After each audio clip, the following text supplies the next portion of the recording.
ಸರ್ಗೆ ಪಾಪ ಹುಷಾರಿರಲಿಲ್ಲ ಅಲ್ಲ. ಸೊ ಅವಾಗ ಅವ್ರ ಫ್ಯಾನ್ಸ್ ಎಲ್ಲ ಮೆಸೇಜ್ ಮಾಡಿ ಕೇಳೋರು. ಟಿ ವಿಲೆಲ್ಲ ತೋರಿಸ್ತಾ ಇದ್ರಲ್ವಾ, ಫಸ್ಟ್ ಕೈ ನೋವಾಯಿತು, ಆಮೇಲೆ ಬೆನ್ನು ನೋವಿದೆ ಅಂತೆಲ್ಲ ತೋರಿಸಿದಾಗ ಅವ್ರ ಫ್ಯಾನ್ಸ್ ಲಿಟ್ರಲಿ ನನಗೆ ಡೇ ಆ್ಯಂಡ್ ನೈಟ್ ಮೆಸೇಜ್ ಮಾಡೋರು. ಏನಂತ ಅಂದರೆ, ನಮ್ಮ ಸರ್ ಚೆನ್ನಾಗಿದ್ದಾರಾ, ಸರ್ ಹಿಂಗಿದ್ದಾರೆ, ಆರಾಮಾಗಿದ್ದಾರಾ. ಲೈಕ್ ಫ್ಯಾಮಿಲಿಯವ್ರು ಮಾಡ್ತಾರೆ ಇವಾಗ ಗೊತ್ತಿಲ್ಲ, ಬಟ್ ಅವ್ರ ಫ್ಯಾನ್ಸ್ ಒಮ್ಮೆ ತೋರಿಸಿ ಮೇಡಮ್ ಒಂದು ಸ್ನ್ಯಾಪ್, ಅಂದರೆ ಒಂದು ಫೋಟೋ ಏನಾದ್ರು ಕಳಿಸ್ಬೋದಾ, ನಾನು ಅವ್ರು ನೋಡ್ತೀನಿ ಅಂತಲೂ ಅವ್ರಿಗೆ ಗೊತ್ತಿಲ್ಲ, ಬಟ್ ಪಾಪ ಅಷ್ಟು ಅವರು ಒಂದು ತೋರಿಸ್ಬೋದಾ ಮೇಡಮ್ ಹೆಂಗಿದ್ದಾರೆ, ಅವ್ರು ಹೇಗಿದ್ದಾರೆ, ಸರ್ ಹೇಗಿದ್ದಾರೆ.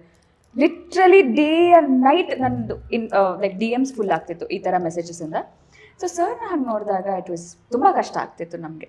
ಅಂದರೆ ಅವ್ರನ್ನ ಹೋಗಿ ಮಾತಾಡಿಸೋ ಅಷ್ಟು ಧೈರ್ಯ ಅಂದರೆ ನಾವು ಮಾಡ್ತಾ ಇರಲಿಲ್ಲ. ನಾವು ಅವ್ರ ಹತ್ರ ಹೆಚ್ಚು ಮಾತಾಡಿದ್ರೆ ಬರ್ತಾಯಿದ್ರು, ನಾವು ಆ್ಯಕ್ಟ್ ಮಾಡ್ತಾಯಿದ್ವಿ, wish to sit, wish to talk other things, ಅದನ್ನು ಮಾಡ್ತಾಯಿದ್ದೆ. ಬಿಟ್ಟರೆ ಸರ್ ಅಂದರೆ ಆ ಪೇಯ್ನ್ ಬಗ್ಗೆ ಕೇಳೋ ಅಷ್ಟೆಲ್ಲ ನನಗೆ ಧೈರ್ಯ ಇರ್ತಿರ್ಲಿಲ್ಲ. ಬಟ್ ಆದರೂ ಹೌದು, ಮೀಟರ್ ಇರ್ತಿರ್ಲಿಲ್ಲ ಅಂದರೆ.